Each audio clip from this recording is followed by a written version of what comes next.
You didn't start as a thief. You started as the kid who wouldn't stop staring.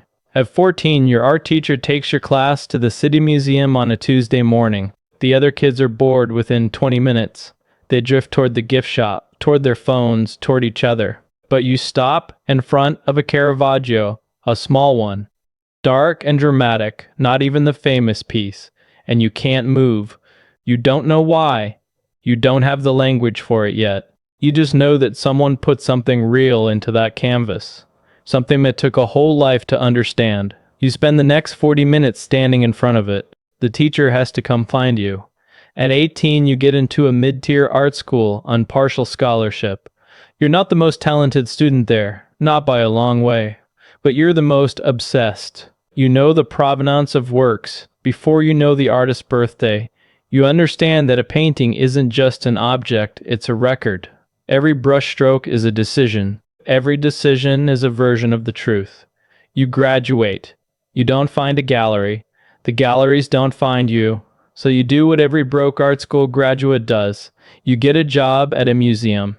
Not as a curator. Not as a researcher. You work security. $8 above minimum wage. A polyester uniform that never quite fits right. And 12-hour shifts walking the same marble floors you used to dream about walking. Here's what nobody tells you about working security at a museum.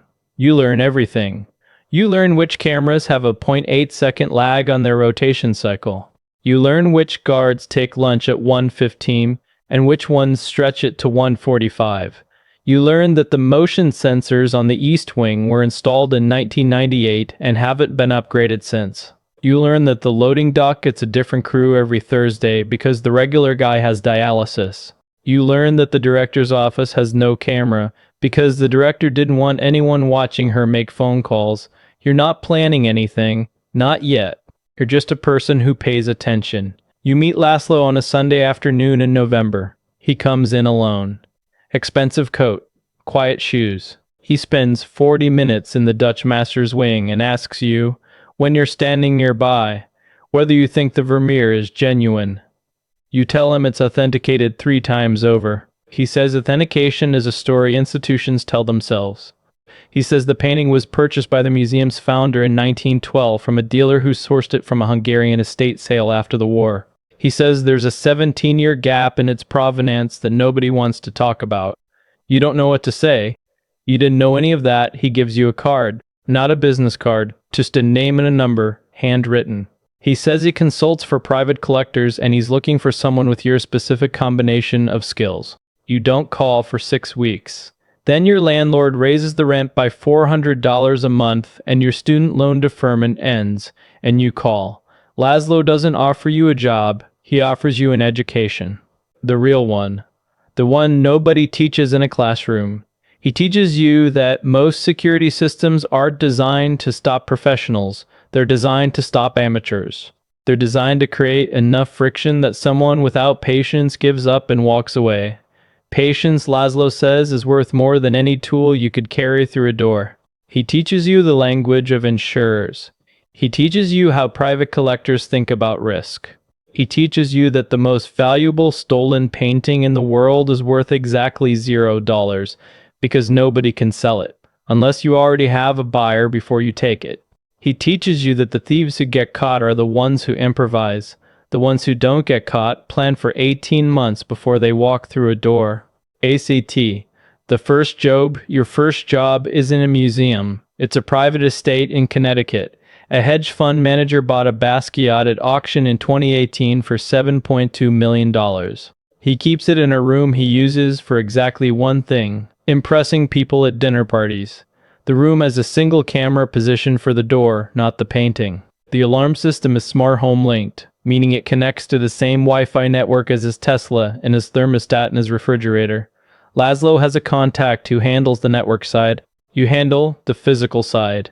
You spend 3 Saturdays in the town. You learn his schedule. You learn when the housekeeper comes and goes. You learn that he leaves for the Hamptons every 3rd weekend starting in May. On a Friday night in May, you drive up alone in a plumber's van. You're in and out in 11 minutes. The Basquiat is gone before midnight. You don't feel what you expected to feel. You expected guilt or adrenaline or some cinematic rush of criminal electricity. What you feel is quiet, precise, like you did something you were built to do. That's the part that should worry you. But at the time, it doesn't. Laszlo moves it through a shell company registered in Malta. It ends up in a private collection in Zurich inside 4 months. Your cut is $340,000. You tell yourself it's one time. Becoming the ghost. It's not one time. Over the next 3 years, you do 11 jobs across 6 countries. You develop a methodology so specific it becomes a fingerprint that Interpol eventually names. They don't know your name. They don't have your face. But they have a pattern. No forced entry, no damage to the work, no physical evidence left behind. Clean exits. Informed targets. A preference for mid-tier institutions with overextended security budgets. They call you the ghost in the internal file. You find out from Laszlo, who has a contact inside the Paris office. You think it's funny at first. By the 4th year, you understand what it means. It means they're not going to stop. Your methodology becomes almost academic. You spend more time in research than in execution. For a Flemish landscape lifted from a regional gallery in Bruges, you spend 7 months studying the building's renovation records from 1987, when the current alarm system was retrofitted into a 19th century structure. You find a sensor gap 6 inches wide that exists because the original architect never anticipated anyone would care about a wall that faces an interior courtyard. 6 inches. 7 months of work. The painting is gone in 19 minutes and back in the possession of the family it was taken from in 1943 within 18 months. You tell yourself that one matters differently. You tell yourself you're not just a criminal. You tell yourself the work finds its way back to the right hands. The rationalizing gets easier every time, and that's the part that should worry you. ACT 5. Irene. You meet Elena at an authentication conference in Vienna. She's a provenance researcher for a small Dutch foundation that traces looted art from World War II. She's brilliant and precise, and completely dedicated to a version of the same obsession that brought you here. You spend 4 days in Vienna talking about art like two people who fell in love with the same difficult thing. You don't tell her what you do, of course you don't tell her. You tell her you do private consulting for collectors, which is technically true. She asks you once why you don't work in an institution. You say institutions are too slow. She laughs and says that's fair. She says the law moves at the speed of bureaucracy, and the market moves at the speed of greed, and somewhere between them, there are 12,000 missing works still unaccounted for. You think about that a lot. 12,000. You've touched 11. For 8 months, you live in something that feels like a normal life. You stop taking jobs. You travel with Elena when she has research trips. You stand in front of paintings with her and talk about what's in them and what's behind them and what they survived to be still here. Laszlo calls twice. You don't call back. Then Laszlo calls a 3rd time and tells you Interpol has identified your entry point from the Bruges job. Not you, but the method. And they've started cross-referencing the 11 jobs against the list of known associates of known dealers. Laszlo's name is on that list. And you realize that Laszlo's name being on that list means your name is one conversation away from being on it too. The trap closes. You're careful in ways you weren't before. You move differently, you check different things before you go to sleep, and you notice different things when you wake up. Hypervigilance is indistinguishable from awareness until you understand the difference in your body. Awareness feels clear. Hypervigilance feels like your chest is full of static. Your chest is full of static. Laszlo gets picked up by French authorities on a Tuesday in March. Not for the art. For a financial instrument he used to move money from a real estate deal in Lyon. But they have him. And when they have him, they start asking him questions that reach backward through everything. Laszlo gives them something. You find out from the same contact inside the Paris office. What Laszlo gives them is partial. Enough to reduce his exposure. Not enough to hand them you, but enough to narrow the field. Enough to make the file smaller, enough to make you findable if they get one more piece. You have maybe 30 days. You call Elena from a payphone. Yes, there are still payphones. You've memorized where everyone in the city is located, and you tell her it's over. You don't explain. You can't explain. You tell her you're sorry, and that it's not her fault, and that everything you told her about who you are was true except for the part that matters most. She doesn't cry. She's quiet for a long time and then she says she needs to go. You never speak again. You cross 3 borders in 11 days using 2 identities that you built over the prior 4 years for exactly this reason.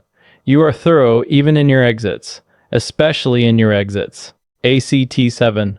What you carry, you end up in Tbilisi, Georgia, not the state, the country, a city that smells like bread and car exhaust and old stone. A city where nobody looks twice at someone who keeps to themselves and pays in cash and asks few questions. You rent a small apartment above a bakery, you buy a second-hand Georgian language textbook and you study it every morning for 2 hours because it gives you something to do with your mind that has nothing to do with blueprints or sensor cycles or provenance gaps. The Interpol red notice goes out 4 months after you cross the last border. You see it online. There's no photograph. They don't have one. There's a physical description that could match 40,000 people in Europe alone. There's a list of suspected works and a contact number and a note that the subject should be considered professional and non-violent. Non-violent, you've never hurt a person in your life. You took care, always, to take only from those who could absorb the loss. And even that was a lie you told yourself. Because the museum in Bruges was a mid-sized public institution whose insurance claim took 3 years to process and whose budget never fully recovered. You think about the people who worked there, the guards who got questioned, the director who had to answer to the board. You think about what you actually left behind. Some mornings you walk down to the covered market near the Drybridge flea market where vendors sell Soviet-era trinkets and old photographs and paintings, amateur landscapes, portraits, family scenes that nobody wants anymore. You look at them, bad paintings mostly, awkward anatomy, muddy color, but there's something in the ones where the painter was really trying, something honest, something that took a whole life to understand and only half got there. You buy one sometimes, you hang it on the wall of the apartment above the bakery. You don't steal anymore, not because you got caught. You didn't get caught. You got close, and close was enough to teach you what you didn't want to learn, that there is no version of this that ends in a gallery, in a lecture hall, in a room where you can talk about what you know. You disappeared before you got caught, which sounds like winning. It isn't winning. You're a ghost who can't stop haunting himself. Here's the thing nobody understands about art theft. It was never about the money. Or it was. At the beginning, when you needed the money, it was. But somewhere between the second and third job, it stopped being about the money and started being about something that doesn't have a clean name. Mastery, maybe. The feeling of being the only person in the world who can do what you can do in the way you can do it. Or maybe it was the paintings themselves. Maybe you told yourself that a Basquiat locked in a hedge fund manager's dinner party room is less alive than a Basquiat that moves through the world, that gets handled and transported and argued over. Maybe you convinced yourself that the art wanted to be free in some way that licensed what you did. That's the most dangerous rationalization of all. The art doesn't want anything. The art just is. The need you projected onto it, the need to rescue it, to liberate it, to be the one who understood it well enough to take it, that was yours. That was always yours. You loved art so much, you made it into a justification. That's not love, that's possession. And you know what possession looks like. You spent your life studying it. EPL Ogu, the apartment above the bakery. The bread smell comes up through the floor every morning at 5 a.m. You've learned to count that as a good thing.